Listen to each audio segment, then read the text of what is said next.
What is up, guys? Welcome to another episode of Diggity, a video game podcast, episode number 238. I'm Jeff James. With me, as always, the incredible, unobtainable, luscious Brody Fultz. How are you? I'm doing pretty good, buddy. As we always ask on this, I am doing good as well. My new role is CPO, Chief Puke Officer, as I battle what I believe to be some sort of stomach bug. But no, I think I'm done. I think I'm good with it. I think I can go back to work tomorrow and go catch me some Omicron. It'll be great.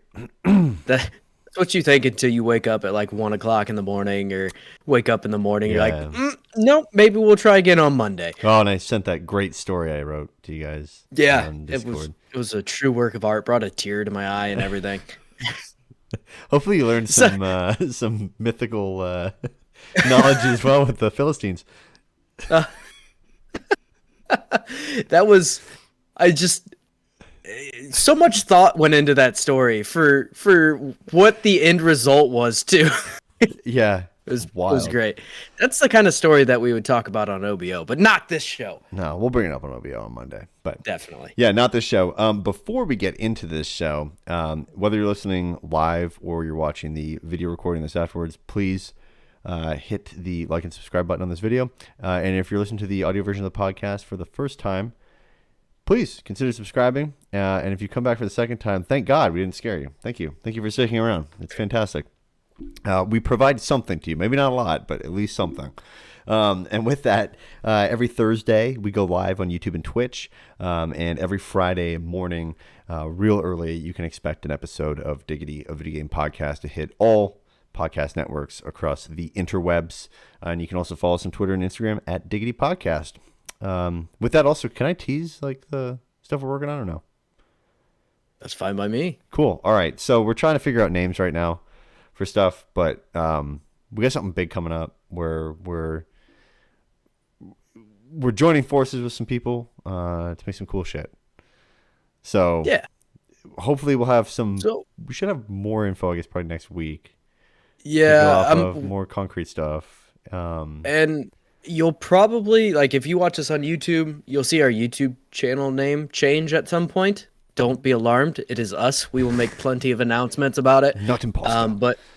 But the name will change as we are merging forces, and now you'll just have to, if you want to check out Diggity, you'll just have to go to a playlist. But that's probably still a few weeks out before we actually get to that point. But yeah, it's coming. That's and it's YouTube exciting. only, by the way. Those who listen to the audio version of the right. podcast, nothing will change. You will receive the audio version of the podcast through your feed, as you always have through whatever dedicated podcast app you use. Nothing will change there at all. But we're joining forces, making some different content in the future, and doing some cool shit. I'm excited. It's gonna be fun. Yeah, It's gonna be exciting. it's gonna be fun. Yeah. Lot of fun. We're all idiots. Everyone enjoying forward on this thing, and it's going to provide incredible entertainment, and it's going to be great. So, with that, this show's got a couple key topics. We're going to talk about PSVR 2, which was discussed at CES. We're going to talk about cross-gen gaming currently and what it's like and how I feel about it. I kind of told Brody, I'm like, I like to talk about that just because. Yeah. Get some feels towards it. I have some things to say about it as well, sure. We're going to talk about E3 2022 being canceled for in-person and nobody really knowing if the digital show is going to happen either and what the future of that could be. And we're going to talk about the confusion behind Ubisoft and the Game Pass stuff. So it's a good show. Yeah. But before we get into that, as always, what have you been playing? I have been playing. So I actually got into a new game this week that just completely took a ton of time, but I played Valheim over the weekend and really, really got into it. I haven't touched it throughout the week because I know if I start playing it, I'm not going to stop playing it until the wee hours of the morning. So I basically put it off throughout the week. This is probably going to be like a weekend only type game when I have the time to sit here and just kind of veg out, because it is a game that will easily suck hours away from you and have no regard for your time or anything you need to get accomplished. So I started playing that. Still playing more Halo. They've brought the event back this week that I can't even remember. It starts with T, but I'm drawing a blank of the word, and I don't want to fuck it up. So, that event's been taking place. So I started doing grinding through that, which is a slog, just as all of the challenges and battle pass stuff for that have been so far. But I'm still enjoying the game, even though there's plenty of issues and plenty of problems there. But it's better than Battlefield. And let's see. I played some Forza. That's kind of my go-to. Like I play it like once a week type of thing and get through all my challenges and knock it out. But I think other than that, I think that's about it. Cool. How about you? Well, in between being sick, what? I did play Ruined King as well. I made a little bit more progress, like an hour and a half more on Ruined King. So there you go. Now I'm done. I promise.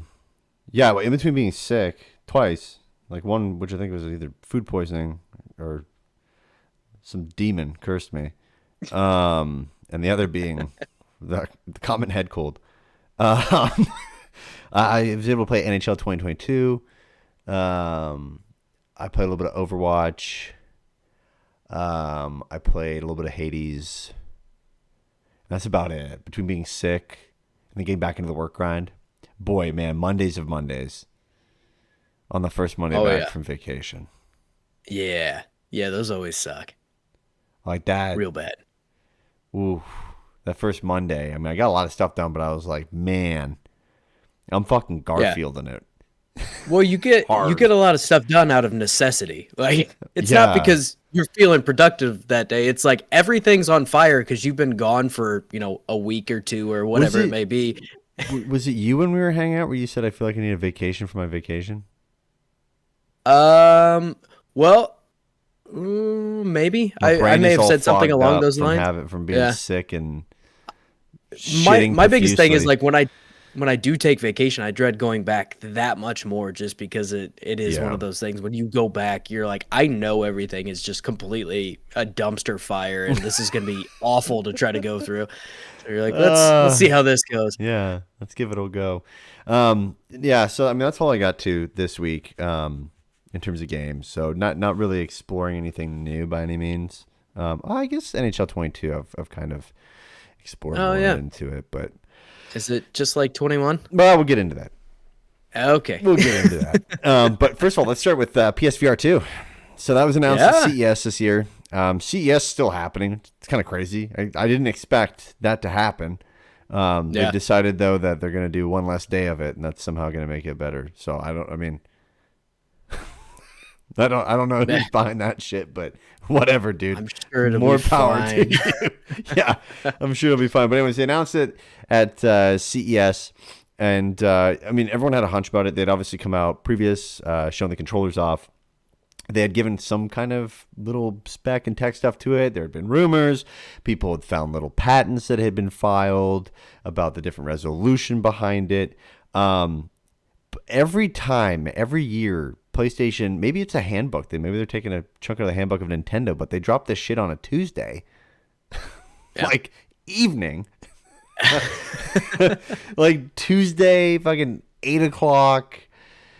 Dropped, PSVR 2 coming out at CES in a pandemic when people aren't really going to conferences and all this kind of stuff. It's kind of interesting. I think it's the right place to announce it because there is some pretty interesting tech behind this for sure.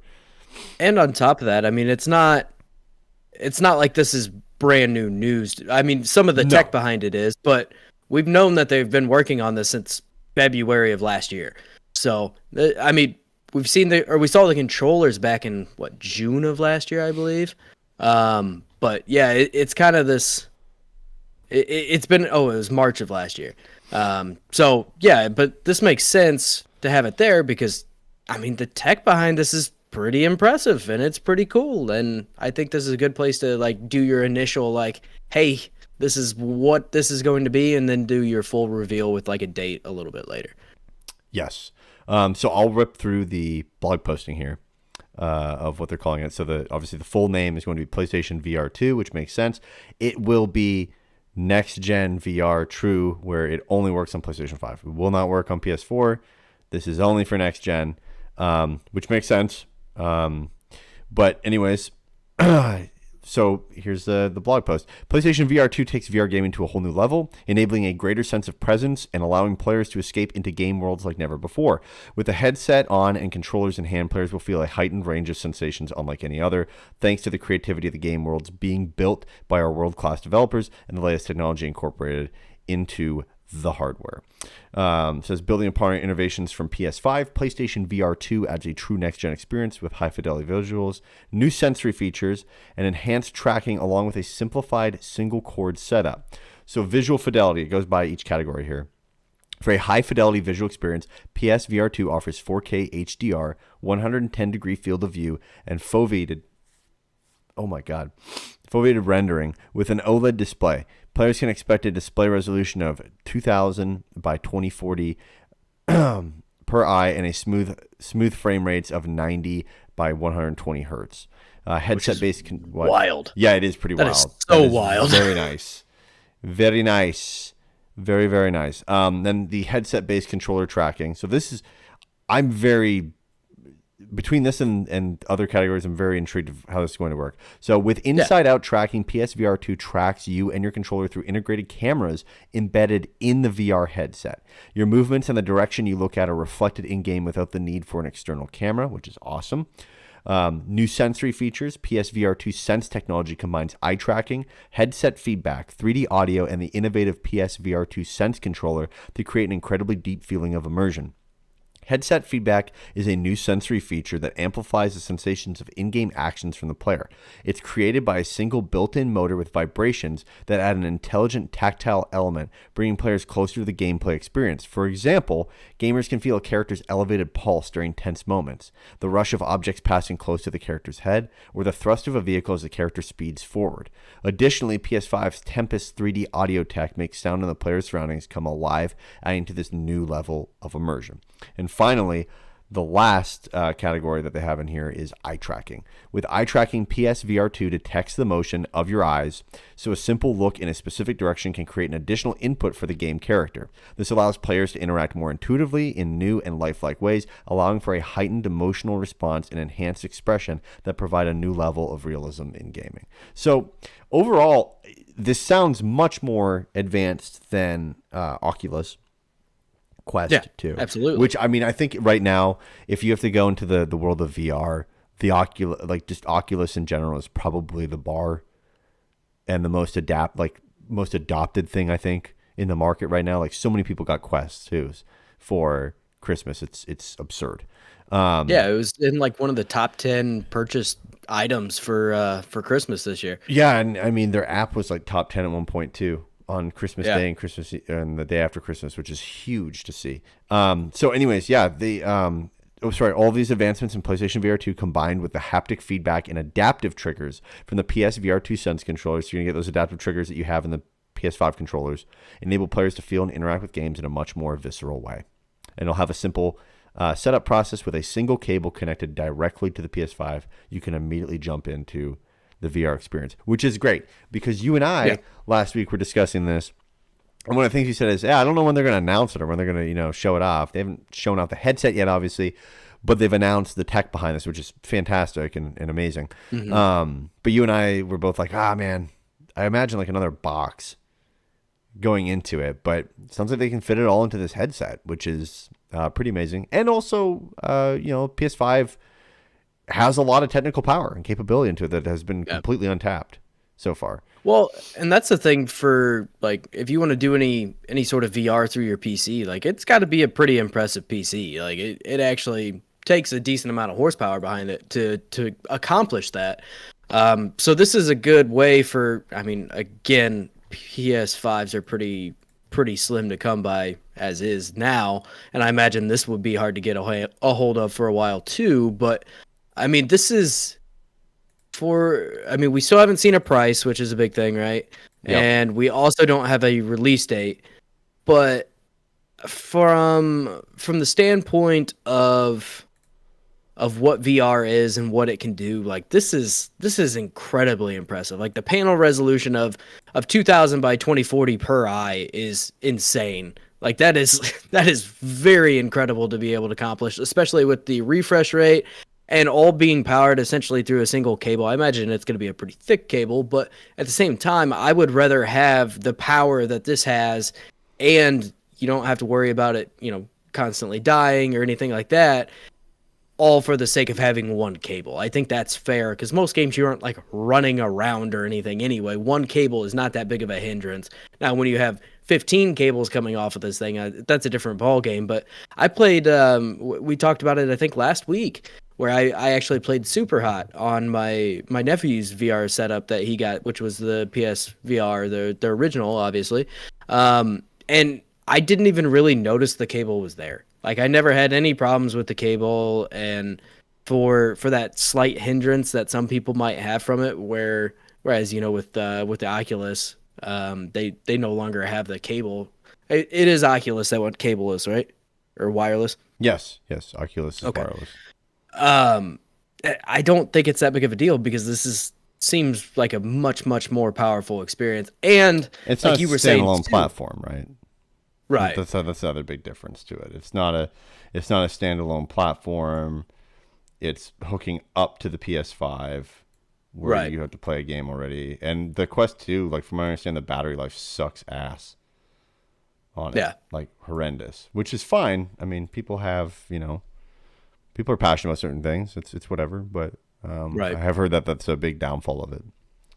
But I mean, all of the tech behind this, and then on top of that, you have the haptic feedback and adaptive triggers of the PlayStation controller essentially built into these controllers as well.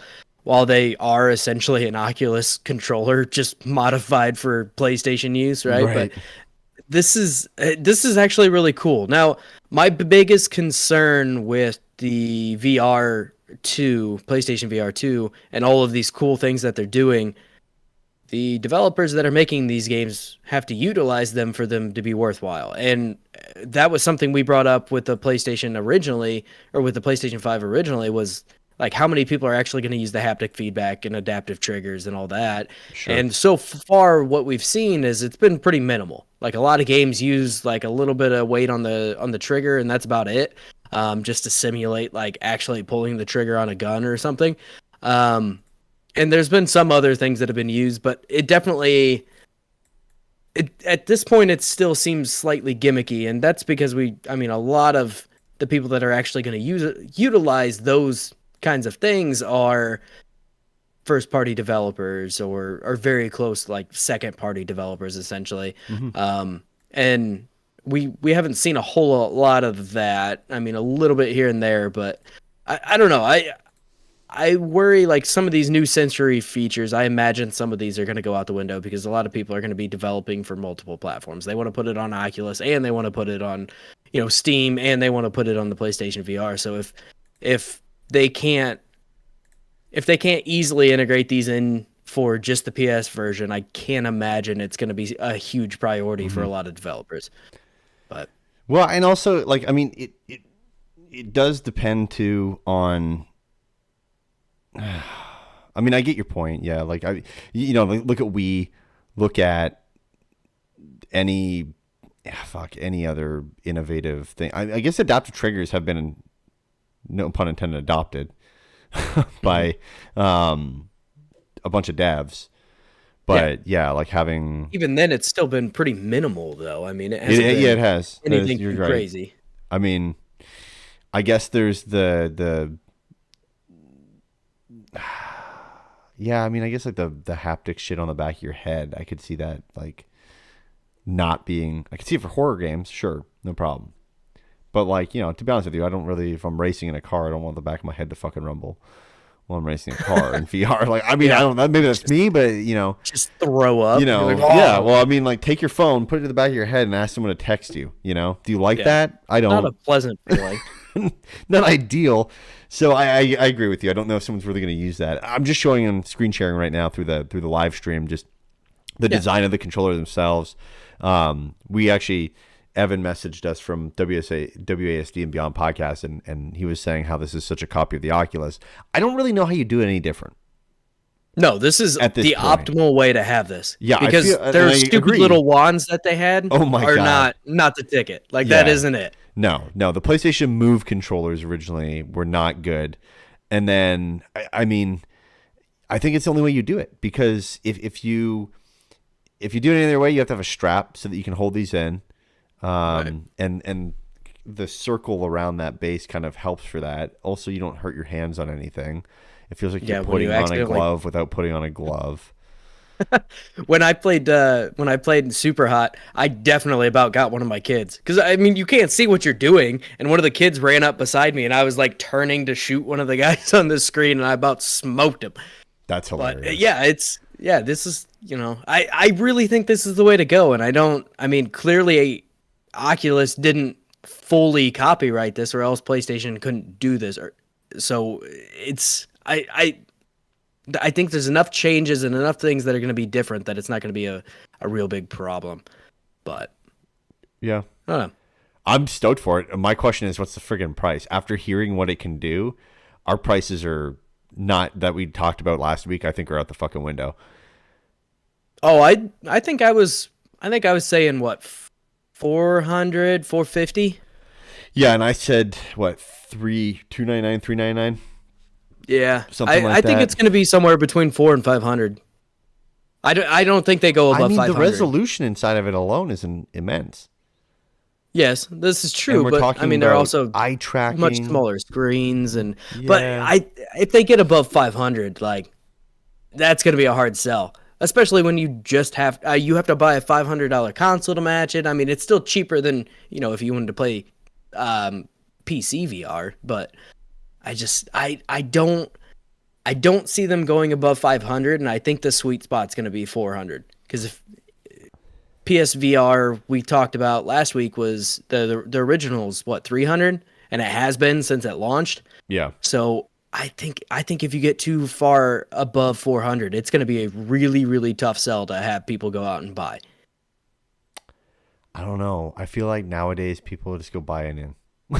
Like, Some like people will, I sound like but crazy, but I feel like people for gaming stuff, and with how hot VR is now and this whole metaverse bullshit, I think people jump to this like crazy. I did miss a couple things on the controller side of stuff. It has finger touch detection on the controller, so it says that the controller can detect your fingers without any pressing in the areas where you place your thumb, index finger, or middle fingers. This enables you to make more natural gestures with your hands during gameplay, which is good. And then obviously tracking. It says the VR controller is tracked by the new VR headset through a tracking ring across the bottom of the controller. That'd be that ring that goes around your wrist. And then, you have the basic action buttons and analog sticks. the So, elimination of the camera is awesome as well. yeah, That's just one more cord you have running, right? Like getting rid of that makes it an easier thing to be like, hey, I want to play VR. You walk over, you plug the sumbitch in, and you're done. Like you're ready to go. Right. And I think that's a much better way to go about it. Well, and it also makes you the play area. Right.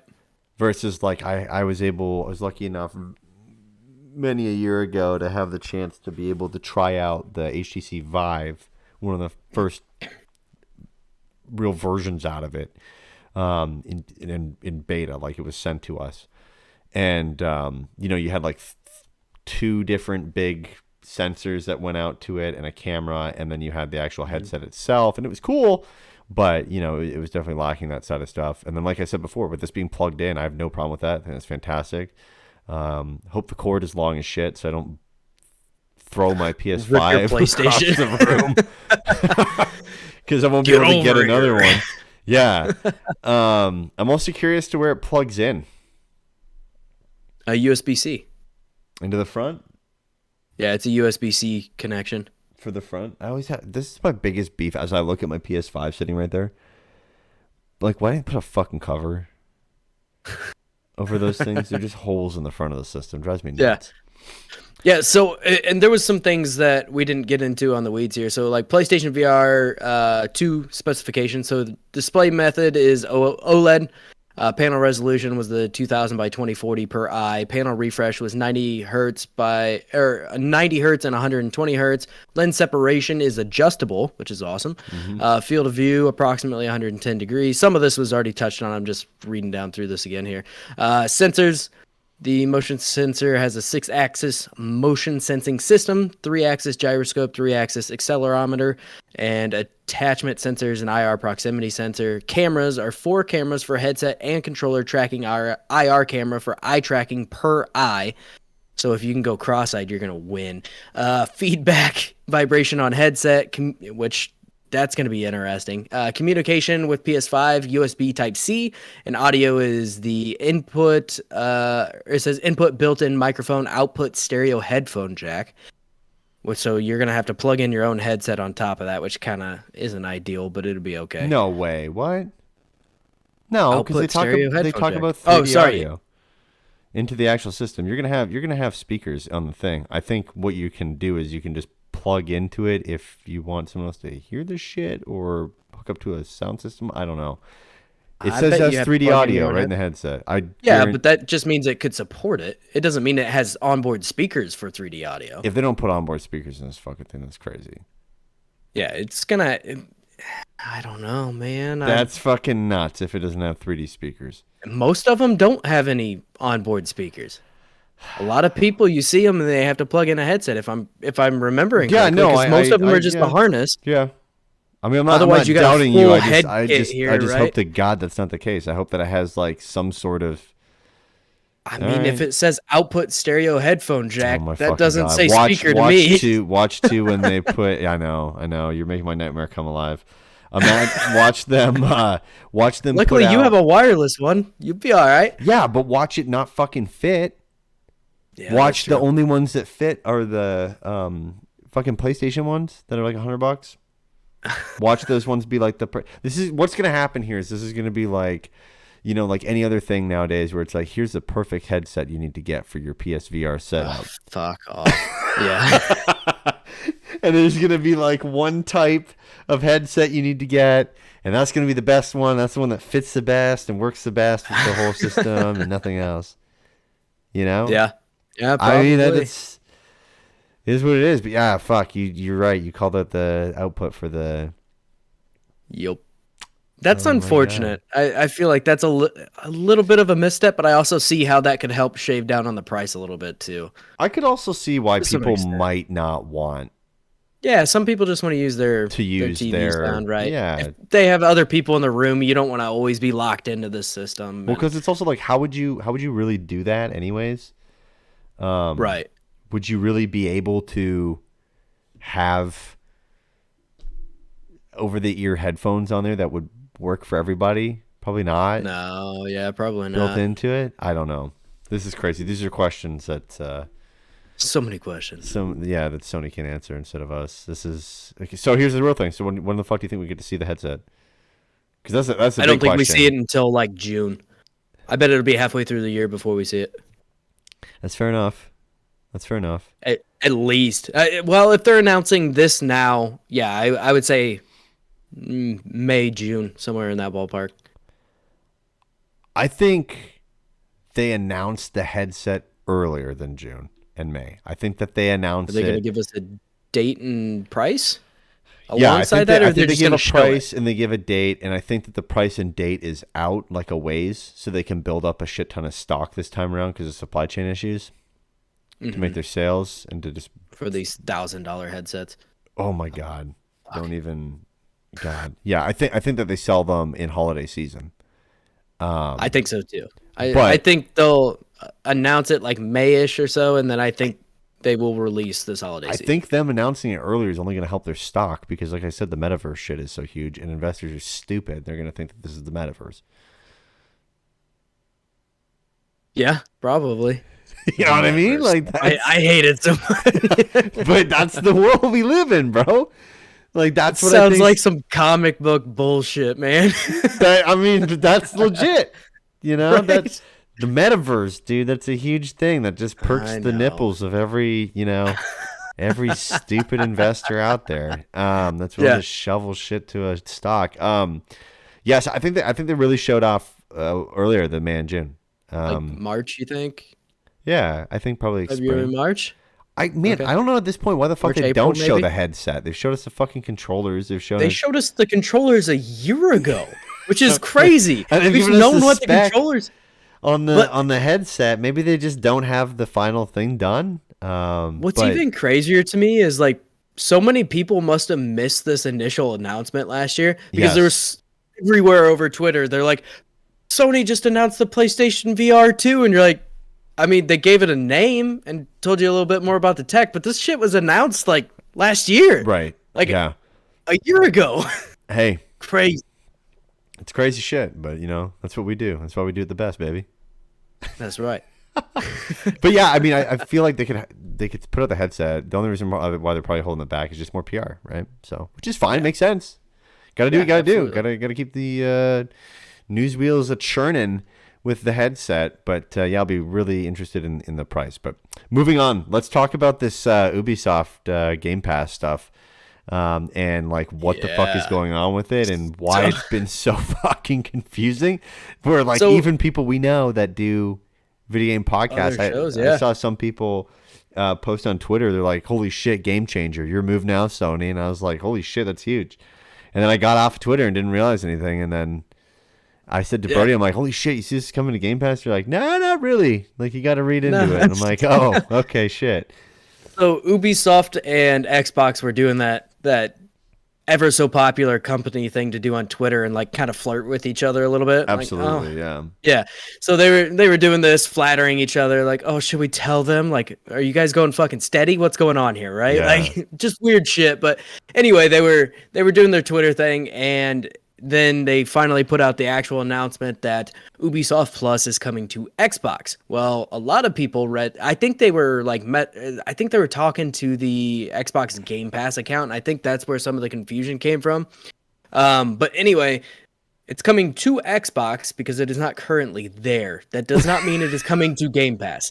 So, and I saw so many people fucked up on this, and I read it probably 3 or 4 times because I'm like, surely, bro, not. I saw like 2 or 3 different tweets on it from people that I follow. Oh, yeah. And like Austin had it up there, and he's like, "Your move, Sony." I'm like, "Holy shit, that's huge! That's a huge thing to add." Yeah, that's a Game huge Pass, and then that and EA access and everything else. Like that would be a giant pull, but that is not what it is. It is just coming to Xbox, and what they also announced was that Rainbow Six Extraction is going to be coming to Game Pass day one. So that was probably where the Game Pass confusion came from. But yeah, no, it's cool. I think it's awesome to see that there. But yeah, it's not coming to Game Pass. Just to clarify, we had to talk about it because there was so much confusion. I think there still is. Yeah, for sure. So do you think any more services come to Game Pass, or do you think it's done? For now, I think it's done. I think if they add another, Ubisoft Plus could ever come to it? I think it could eventually. But I think that would be the one that drives the price up. I think that would be how they sell it. Kind of like how Nintendo did their N64 type bullshit, except for probably not $40 more. So like a la carte, basically, is what you're saying? Yeah. No, not necessarily a la carte. I think it'd be more like you might have a couple different tiers, right? You might be able to get Game Pass Ultimate minus Ubisoft for like the $15 it is now, and then get the Ubisoft one for $20, and then you have your standard Game Pass for $10 if you don't need Ultimate. And so I think there's going to be different tiers to this, almost in the same way that Nintendo is doing theirs, but hopefully Xbox just does it better than what Nintendo did theirs. Probably a good chance of that. It's not hard. If I'm gonna bet, the bar was not set very high. No. Moving on from that, now that we've clarified that for the internet, E3 2022. Let's talk about that. It's online, baby. Again. Yeah, it's all online again this year, which is, I mean, I don't want to say it's like preemptive. I understand like you have to book convention space. It's a lot of work it takes a year to plan for the next one. But I imagine that is penciled in at that convention center all of the time, every year pretty much. But regardless, yeah, I'm with you. I don't think it's necessarily preemptive, but I also don't think it is because of COVID that it is not going to be live.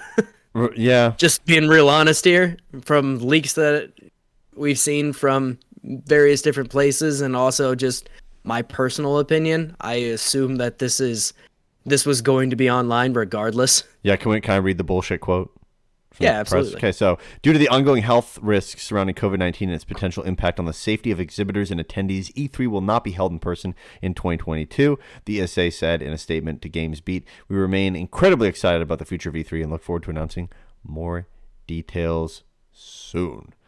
So, ESA is not going to do it in person. They want it all online. Honestly, we talked about this last week. I don't see the benefit in being in. Yeah, why not in being there physically? I mean, I don't like it. The only benefit that's there is for like some publications, some journalist publications that have been doing it since the early 2000s when it was in person, and they want to play the game in person so they can write an article about it. Now I can just get it sent to my fucking PlayStation account, play the game, and talk about it in the health and sanctuary of my house. Essentially, like what they did with that Matrix demo, right? Like, just let everybody, or let a good majority of people play the demo. That generates more buzz because more people get their hands on it anyway. Like, I don't really see a reason to even have E3 in person anymore. There's not a need for it. The internet has made it pretty much obsolete. Right. And then when you take E3 out of it, if you take the only additive was it being in person for media to be there, when you take that out of it, then it comes to the companies. Well, the companies would rather just fucking do it on their own time because then they don't have to share the limelight. Exactly. So there's no benefit to any of this. And I'm really curious to see what this is going to do for like PAX. I know that that's a more fan-based thing, but still, a lot of companies sign up for PAX, and PAX doesn't happen unless it makes money, and it makes money off of selling the booths for trade shows from companies. Right. So I feel like that shit is just going to die. A lot of that shit's going to die. I don't think PAX survives past a couple of years from now because it's not going to be used for any announcements. All announcements are going to be online for everything. Yeah, I agree. I think it'll go the Nintendo Direct route. That seems like the logical way to do it. Isn't it wild, too, that we sit here and Nintendo was so fucking ahead of the ball on that? For once. By years, though. the difference of this. Yeah, the difference is, though, right, is that you'd think, like, okay, like they're on to something and maybe they'd be ahead by, like, a couple of weeks or a couple of months. Years. Fucking years ahead of other people when it came to this Nintendo Direct shit. It's incredible. Yeah, it's wild for sure. And I think it's the way that makes sense, right? Get it to more people, spend less money on your actual announcement because you don't have to pay for your booth and all this stuff. Mm-hmm. Like, it makes sense from a business standpoint on their side to just do everything virtual. Do everything virtual. If you wanted to do like some cool events throughout the year where, like, I mean, obviously we're still in the COVID times, but eventually where you could have like a big event, like, and have a bunch of people come out and actually go through and demo some stuff in here and there, essentially like a small like PAX type thing. That'd be cool, but it's also not necessary from that standpoint either, because you can just do what the Matrix demo was. Send it out and be like, hey, check this game out. This is something we're working on, yada, yada, yada. Like, here's a little quick demo. And I don't know. We've been talking about it since we started this show that E3 is, well, EA too. E3 is dying, and each year we're like, surely this has to be the year, right? And it's still hanging on, but I don't doubt that we are continually getting closer, because I truly don't believe that COVID was the main reason that they even said they weren't having it this year. No, it's all the fucking way out in June. Yeah, because last year they didn't even announce that it wasn't going to be in person until at least a couple months into the year. So right, I don't. I feel like if that's really what they were going for, they maybe could have waited a little bit to make that announcement. It seems like a weird time. Like it is January 6th right now, and they made that announcement. So I don't know. Seems a little odd more than anything. Oh. Well, moving on from that, let's talk about cross-gen gaming, my guy, on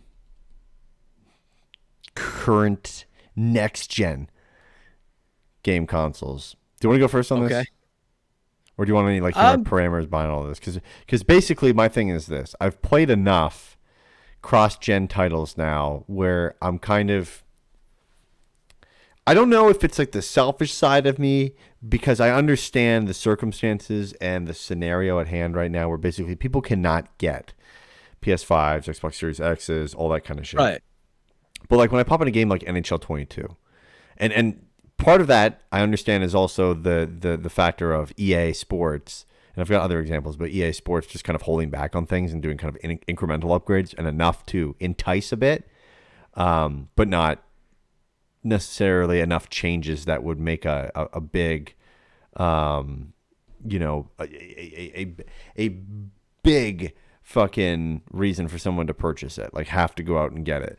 But like some of these fucking games I'm playing, it's like this is just the PS4 version in a PS5 box, or there's such minimal effort into it so far that it's like, holy shit, there's no adaptive trigger, response. Like NHL 22, here are your differences from the PS4 version, because Brad, my buddy back home who I played NHL with a lot, he has it on PS4. I played at his house on PS4 over Christmas break.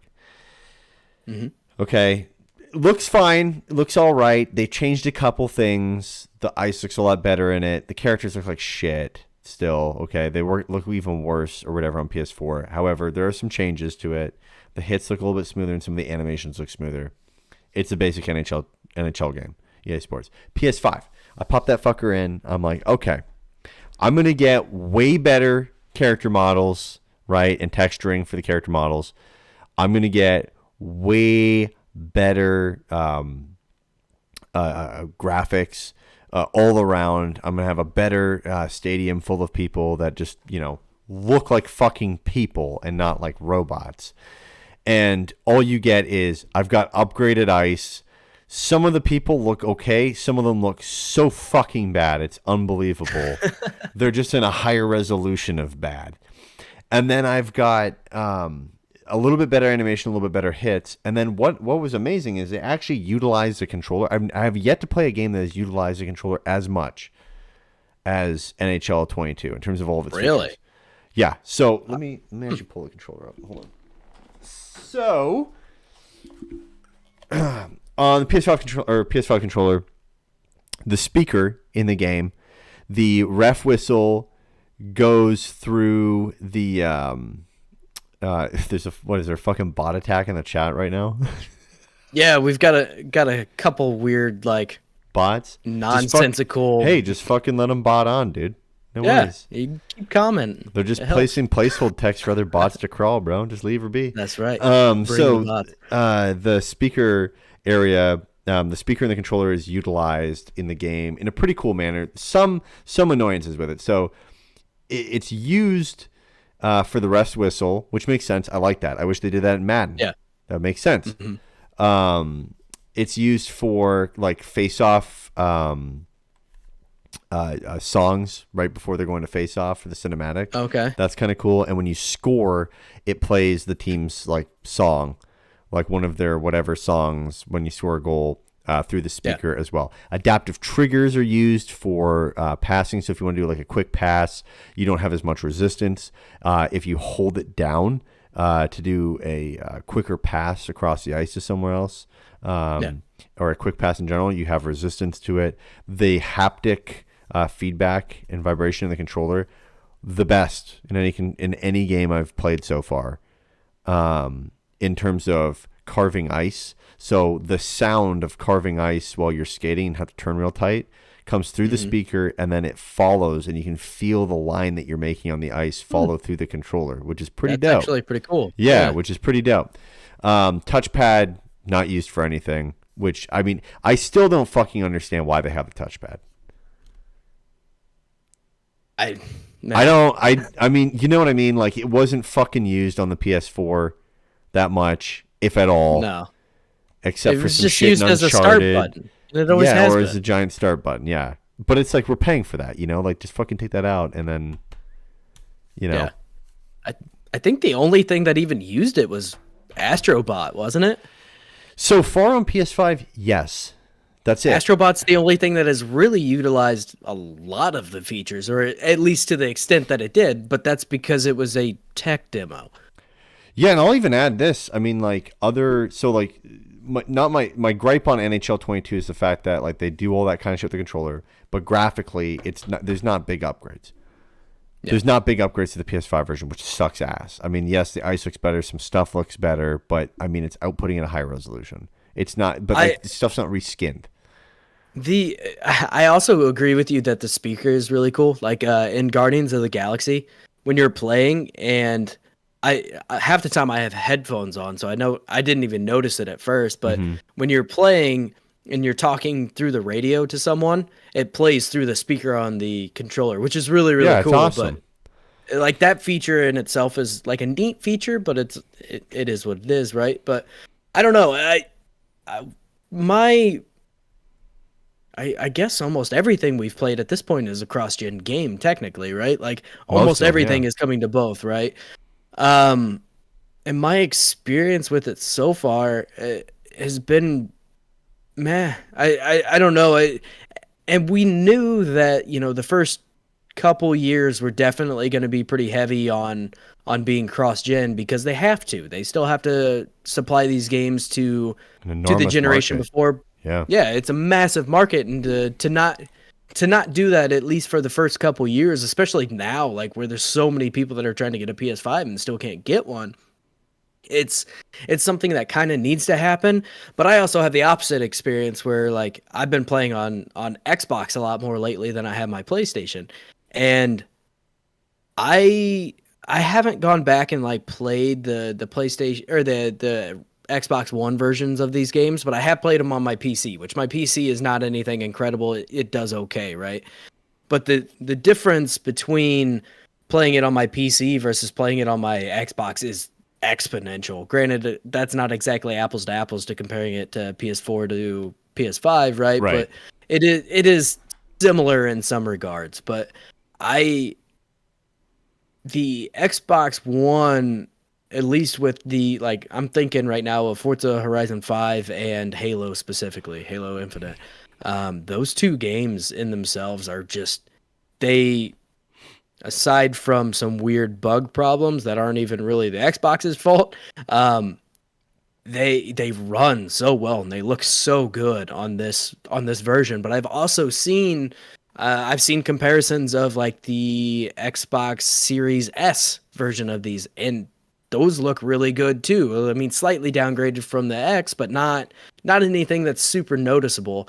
But I haven't really watched any footage or anything to compare what it would look like on the Xbox One or the Xbox One X even. And I'm sure some people who aren't super familiar with that are losing all of the names because there's still so much confusion there because God, Xbox God, did the a terrible naming job of naming convention. that. Yes. But I have noticed I've noticed that Halo probably could have been even better looking if it wasn't trying to still support last gen, right?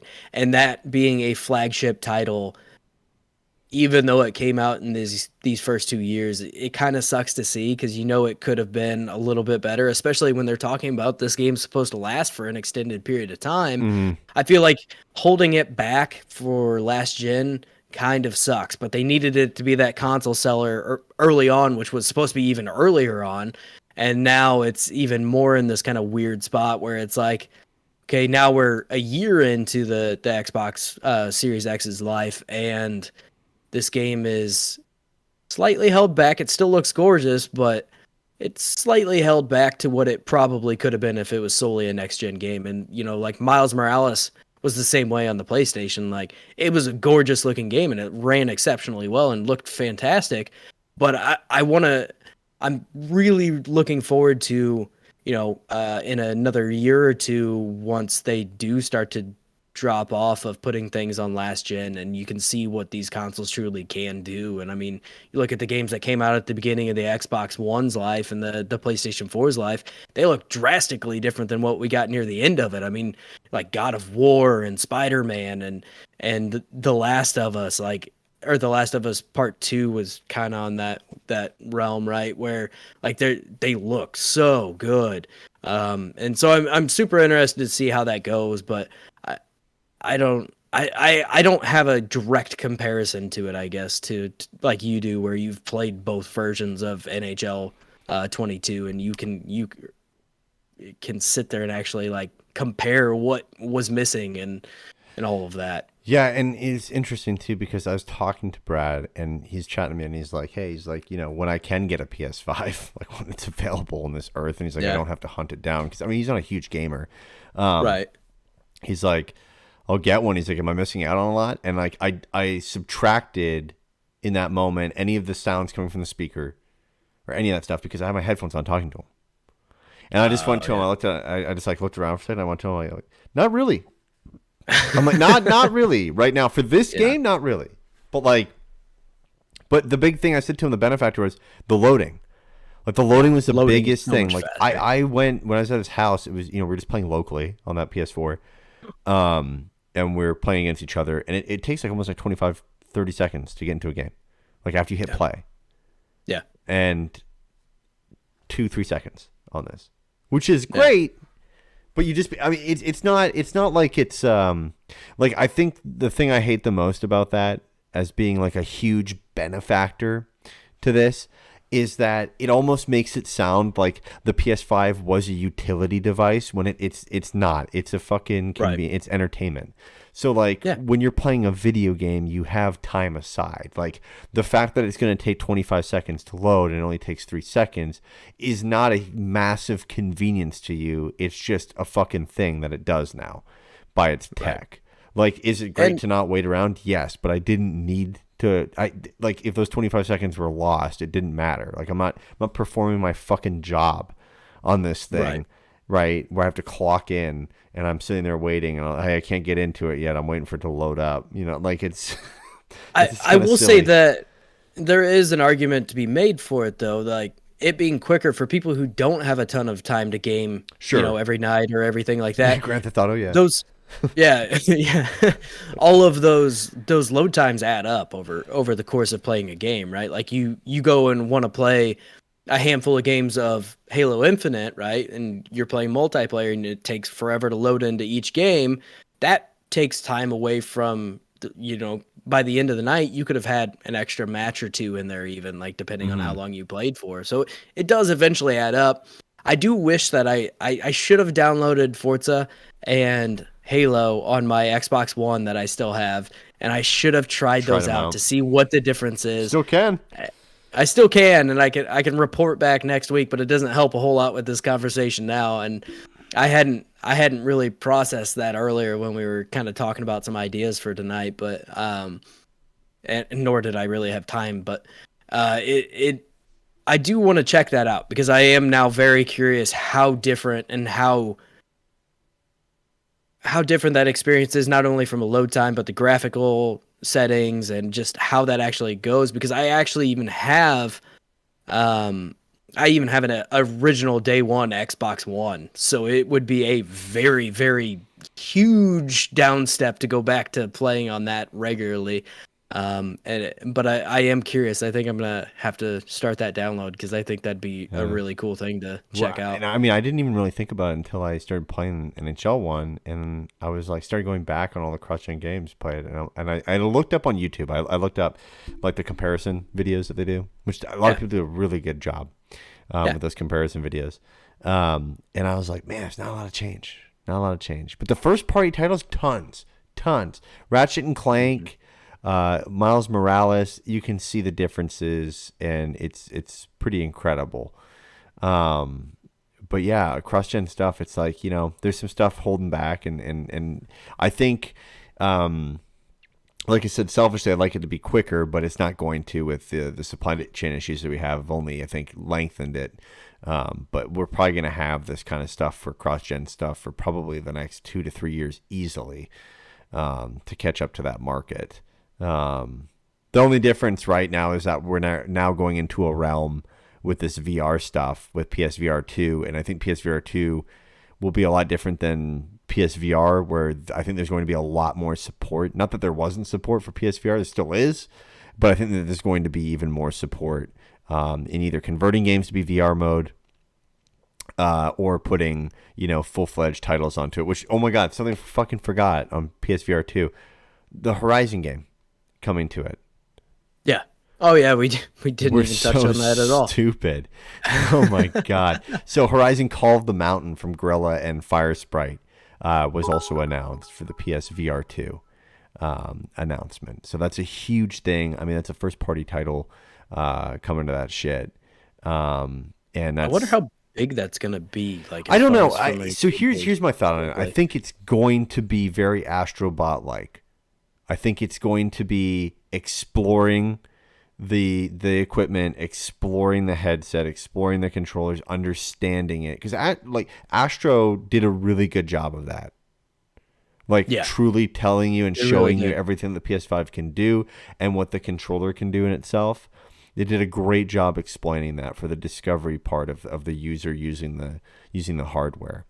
So I think that's what it's going to be. I think it's obviously going to be a lot deeper. I don't think you're going to be running around like doing mini games, but I think you're going to be doing a lot of more gimmicky things. It's going to be the showcase for sure. I agree. But yeah, and I guess last question before we wrap this one up. How do you think Xbox goes to this? Do you think Xbox plays in this realm? Because while people go, well, they don't have anything going, Microsoft has had HoloLens, which granted is AR, augmented reality, for years now, years and years. VR, not that hard comparative to AR. AR is much harder than VR in many ways. And so, I mean, I'd be interested to see if Xbox does go VR, but I mean, I don't think they will. Yeah, they've been pretty bad with accessory stuff in the past. I mean, Kinect was somewhat successful in many ways and helped them, but there was also gimmicks with the Wii out at the same time. So there's been a handful of interviews that Phil Spencer has done, and each time he's asked about VR, he pretty much shoots it down almost every time. Granted, that happens all the time, right? Like, yeah. They aren't going to be like, yeah, we're going to do that. But no. But I also don't think that's the realm they want to be in. I think they're very focused on the service aspect of things right now rather than the hardware aspect of things. As far as like peripherals and extended like gaming accessories, right? Like I think they're going to focus in on doing what they're already doing. And I think they're doing that exceptionally well. And I think they want to get that fully rolling before they go into anything VR related. Like you said, they have some AR tech. And I think if anything, that might be something we could see potentially. But I feel like Xbox went from doing their kind of experimental stuff back down to boiling it back into what it is now, right? Yeah. They wanted to go back to gaming. They wanted to get back into the realm from where they originally came with like your Xbox and your Xbox 360. And they didn't want to put all the frills and bells and whistles and things like, and now Sony is starting to do that. And they had PSVR last gen and now they're doing it again. That sold very well for them. And but they've got to find their own competitive advantage, right? Because like to your point, right. Like, I mean, PlayStation Now, albeit it's great, I enjoy it. I'm a customer, but it's not as good as Game Pass. I mean, it's not. It's not. So, now you have to sit there and go, how do I get someone to buy my box? Because that's going to bring them to my ecosystem. And that's going to be, okay, you can do VR. xCloud being the argument where it's like, well, eventually anybody can play Xbox, can play it from any device. Okay, cool. But if you don't have a VR headset and capability to play VR games, then that's a knock on a scorecard for a potential consumer. So, yeah, I mean, I think it's just another differentiator between the two. And Nintendo. I mean, Nintendo's not doing VR. Well, Oh They Jesus. they had the VR Breath of the Wild thing. You imagine if they did the Virtual Boy as their VR Oh, headset? good God. That'd be amazing. I Absolutely just amazing.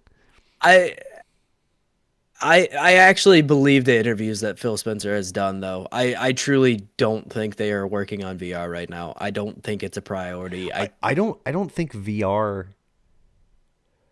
will, Y- even though I'm going to buy PSVR 2 when it comes out. I yeah, absolutely will. I will too. Um, I'm excited for it. but Very excited. yeah, but I don't think it will ever be as big as people hype it up to be.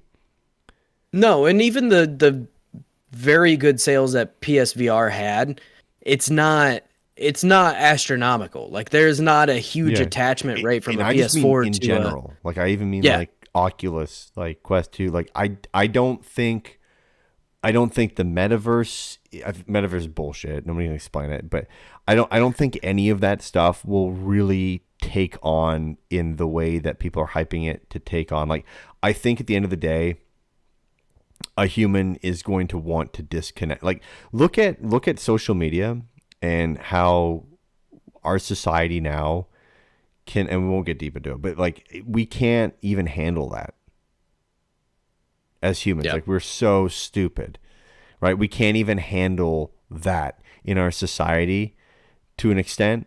There's no fucking way we are going to be able to take ourselves out of reality and place ourselves into this imposed virtual reality to which we are to accept it as virtual reality and not be either bored by it, pissed off by it, or divided by it to the point where we blow it all up because we realize this is a bad thing for us.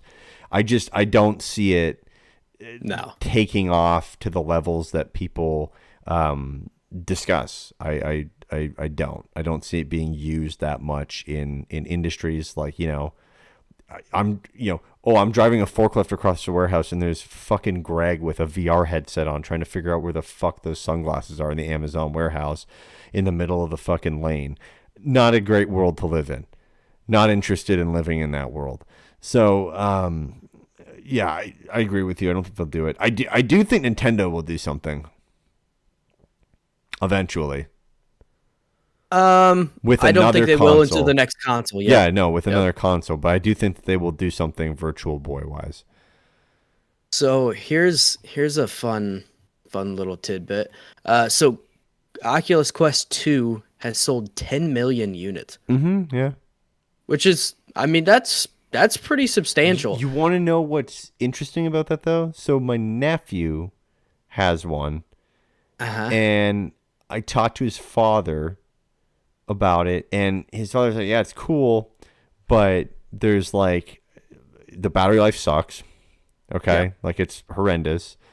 And he's played a good amount of games on it, but then he puts it down, and he's only playing games for half Half hour hour at a time. at a Yeah. time. And it's not because he's sick. It's not because it makes him sick. It's not even because of the battery power.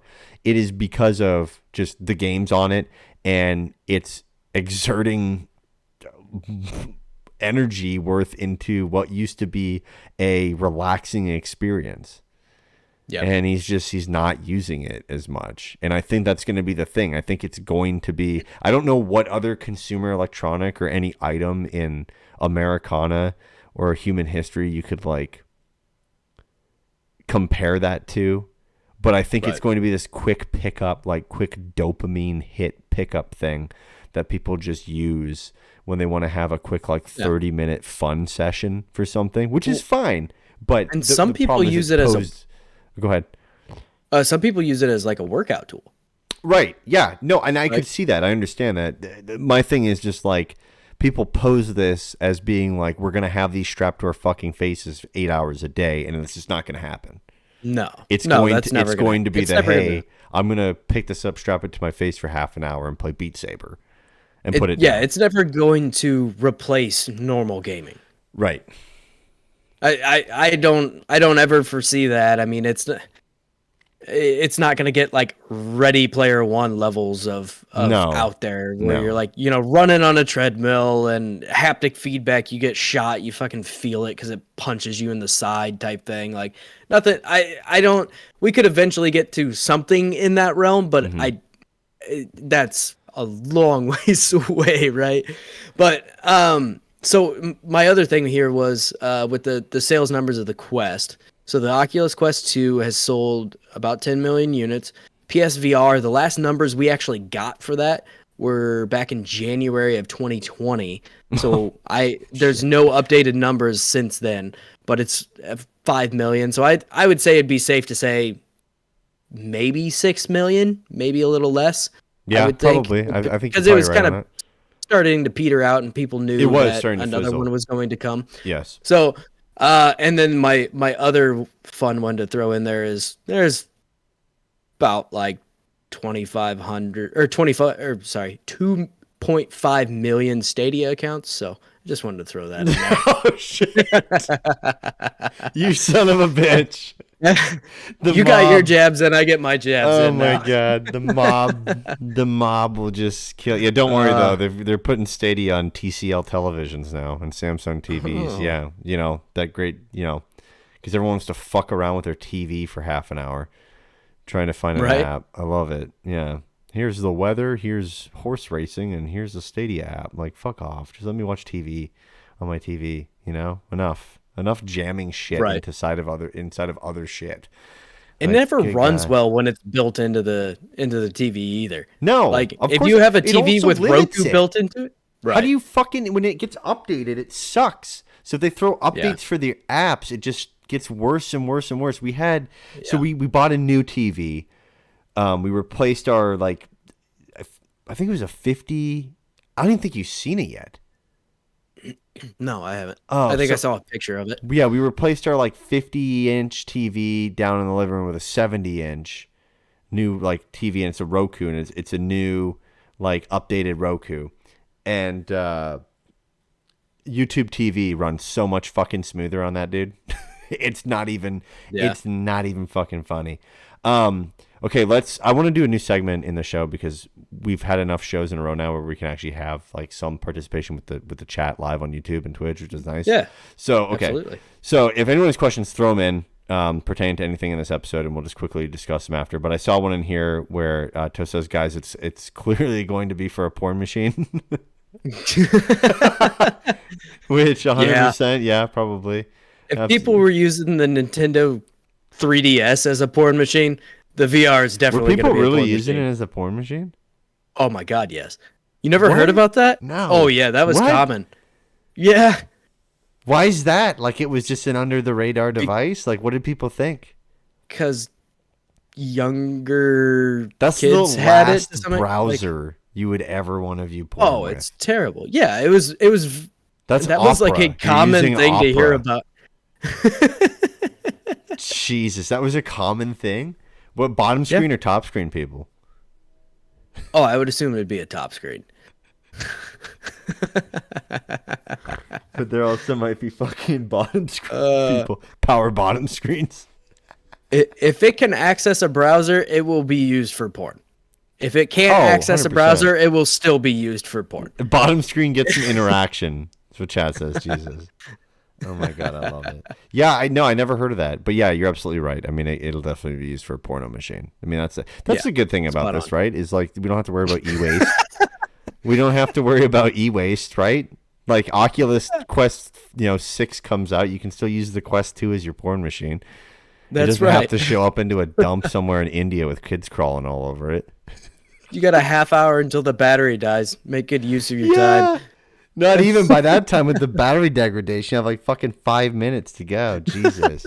Oh my God. Plenty of time. Good God. All right. Well, besides all that, I guess you can follow us on Twitter and Instagram at Diggity Podcast. You can also subscribe to us on YouTube as well as on Twitch. And if you're listening for the first time and you made it all the way to this end of this episode, hey, welcome. You made it. Congrats. Achievement unlocked on that one. Or trophy, depending upon your console of choice. Please tell people about our podcast, and please leave us a review on any podcast network that you listen on. It helps immensely. That's pretty much one of the biggest things you can do in order to bump up people's shows. So whether it's our show or there's other shows you listen to in other categories or whatever, definitely take the time to do that if you've consumed a good amount of content from one show, so that you can write a good review about it. And Spotify has reviews now too. Yes, Spotify has reviews as well. So if you're listening to us on Spotify, which we know there's a fair bit of people doing that, please leave us a review on that as well. Yeah, until next time, guys, we will see you next week for a new episode.